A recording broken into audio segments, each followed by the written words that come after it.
Hudaybiya. Hudaybiya lahu, masha'Allah, laha tarihuha. Donc c'est un endroit historique et spirituellement, masha'Allah, dans le Coran d'ailleurs cité. C'est pour cela quand on arrive ici, quand tu vas ouvrir encore le Coran, tu vas le comprendre davantage et autrement. Cet endroit, Al-Rasoul alayhi salatu wassalam, lamma kana fi Makkah, wa ma'al asaf al-mushrikun al-kafirun, حاربوا الرسول عليه الصلاة والسلام والصحابة منهم من هاجر أول مرة إلى الحبشة وبعدين هاجروا إلى المدينة. Les musulmans, le prophète sallam et les compagnons, ils étaient à la Mecque et après ils ont été persécutés. On a tué certains de ses compagnons, subhanallah, hommes et femmes, c'était dur. Rappelez-vous bien, la première martyre en islam c'était Soumaïa, cette femme. Et on a tué également son mari qui s'appelait Yasir. Et on a persécuté son fils Ammar, à tel point, le prophète sallam, il est passé voir Ammar, ils l'ont persécuté, il le flagellait, il le frappait. Il dit, Isbiru ya ala Yasir, ala inna maw'idakumul jannah. As-sabr. Patientez, oh vous la famille de Yasir, votre récompense, Inch'Allah, c'est le paradis. Les compagnons, à un moment donné, ils ont fait embargo aux compagnons, ils n'ont plus rien à manger. À tel point, il y en a même, subhanallah, ils coupaient de l'arbre pour essayer donc de remplir le ventre. À tel point, les compagnons, tellement ils ont souffert, ils ne pouvaient plus sortir. Après, ils ont fait hijra, sont partis à Médine. Et alhamdulillah, à Médine,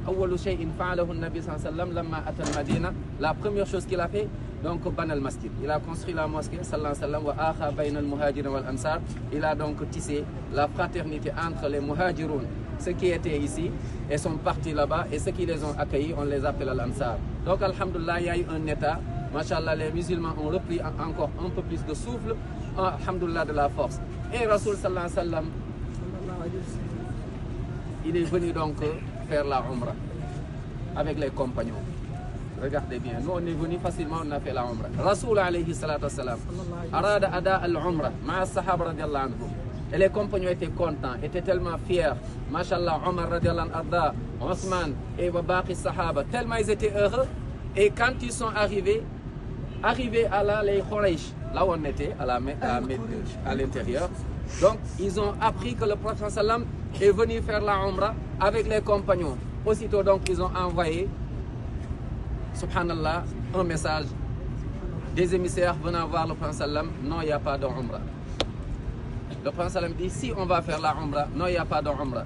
Et sachant qu'il y avait des musulmans toujours qui étaient à la Mecque, en train d'être persécutés. Et Allah subhanahu wa ta'ala, Al-Hakim, le sage subhanahu wa ta'ala, il a dit au prophète sallallahu alayhi wa sallam, c'est pas grave, ne force pas, donc signer un pacte. Et ce pacte c'est une trêve, parce qu'il y avait toujours la bataille, la guerre entre les musulmans et les non-musulmans.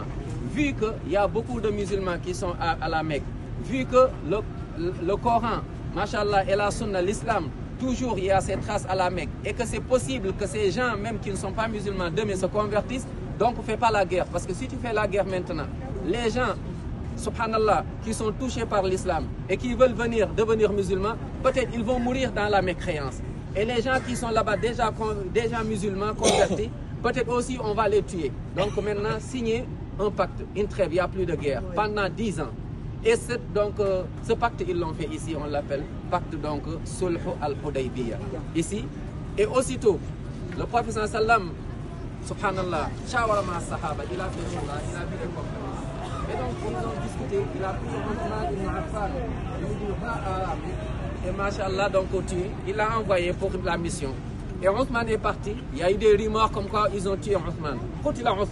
Ils ont tué Othman. Et là, c'est fini, les compagnons, ils ont dit donc, il est temps maintenant de faire al-jihad. En fait, plus tard, ils se sont rendus compte que non, Othman n'a pas été tué, mais c'était donc que de mensonges, des rumeurs. Et le prophète sallallahu alayhi wa sallam, il a appelé les compagnons, il leur a dit, voilà, donc on ne va pas maintenant arriver à la Mecque.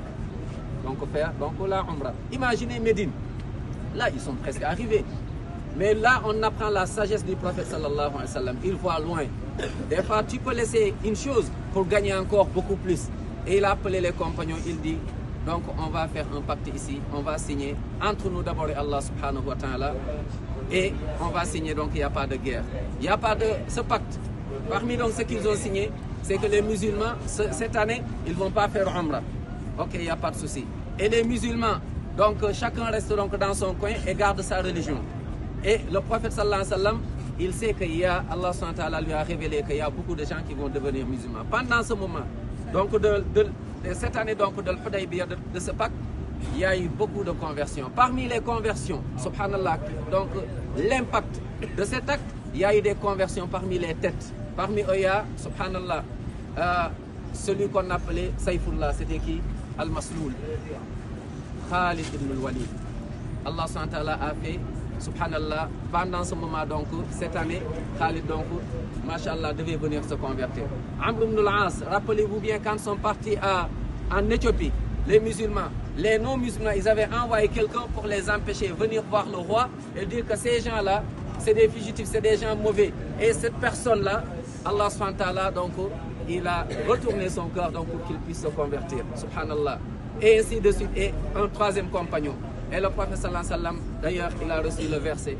لقد رضي الله عن المؤمنين إذ يبايعونك تحت الشجرة فعلم ما في قلوبهم فأنزل السكينة عليهم وأثابهم فتحا قريبا.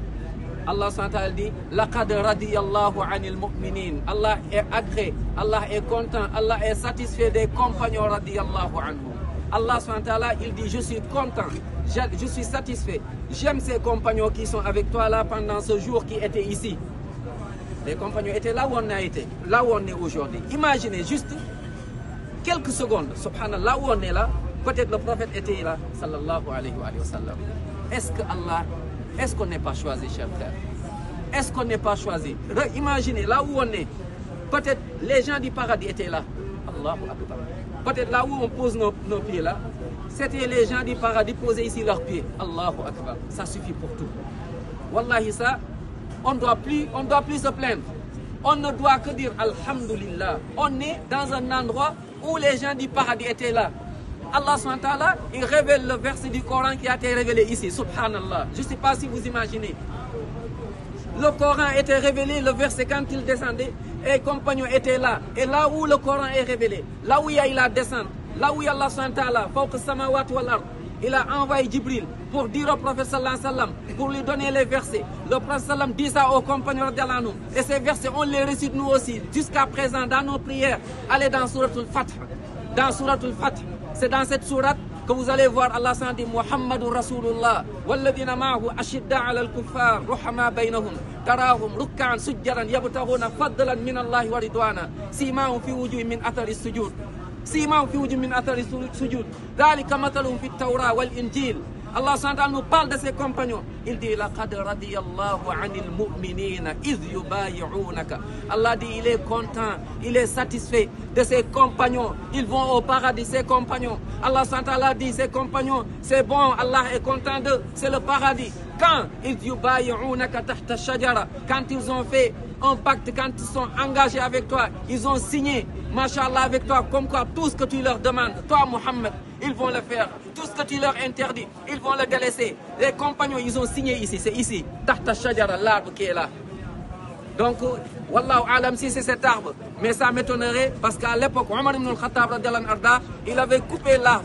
En disant quoi? Plus tard, il y aura de l'ignorance. Les gens vont venir croire que cet arbre, il y a une bénédiction ou bien cet arbre. C'est pour cela qu'ils l'ont clôturé.